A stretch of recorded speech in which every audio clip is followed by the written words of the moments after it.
right there, that's where one of the gun turrets would have been. There would have been another right on top of it, and two more in the back, top, bottom. They all came off to reduce the drag and reduce the weight. They modified the propellers, they modified the bomb bay, made all kinds of modifications on these special silver plate bombers. On August 6, 1945, Colonel Paul Tibbets got in this airplane. He named it Enola Gay in honor of his mother, the most influential person in his life up to that point. He and his crew took off from the island of Tinian. Anyone know where Tinian is? It's near Guam in the North Pacific, the Mariana Island chain. When that Mariana Island chain had been freed by American and Allied ground forces, we now had islands much closer to Japan than China, the bases in China. Now we could bomb the mainland of China much, much closer. So they took off from Tinian at 2:45 in the morning. They were carrying on board a uranium-based nuclear device called Little Boy. It weighed about 10,000 pounds, and it was about 10 feet long, maybe the distance between these two railings.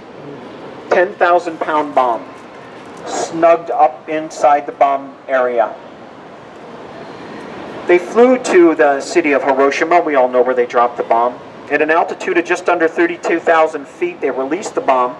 At an altitude of 1,900 feet, it ignited and destroyed Hiroshima. 3 days later, on the 9th of August, a very similar silver plate B-29, it looks just like our Enola Gay. It's called Boxcar. It's on display at Wright-Patterson Air Force Base. The pilot that day was Major Charles Sweeney. He and his crew took off from Tinian, 2:45 in the morning, carrying on board a plutonium-based. First one was uranium. Now we're using a plutonium-based bomb called Fat Boy. Again, weighed about 10,000 pounds. Anybody know their target? Their original target. We know they dropped the bomb on Nagasaki. Their original target was a city called Kokura, about 150 miles from Hiroshima. They got to Kokura, it was covered in smoke. Although the airplane had radar for navigating and bombing in bad weather for the nuclear missions, the bombardier sitting right in that nose, right behind the plexiglass in the nose, had to use his visual Norden bomb sight.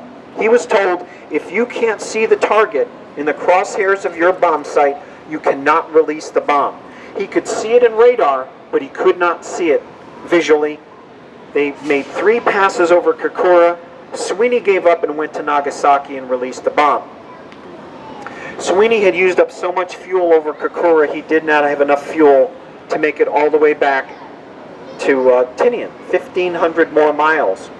Fortunately, Allied ground forces had recently freed the island of Okinawa, about half the distance. Sweeney nursed this airplane back to Okinawa. When he landed, they predicted he had 8 minutes of fuel left. That, as I said, that airplane is on display, beautifully restored like our Enola Gay at the Air Force Museum in Dayton, Ohio. Any questions on the nuclear devices or the Enola Gay? This is the original one? This is, yes, he asked if this is the original. This is exactly the way that airplane looked on that day. It's the original airplane in every regard, except those engines are not original engines. Yes, partner?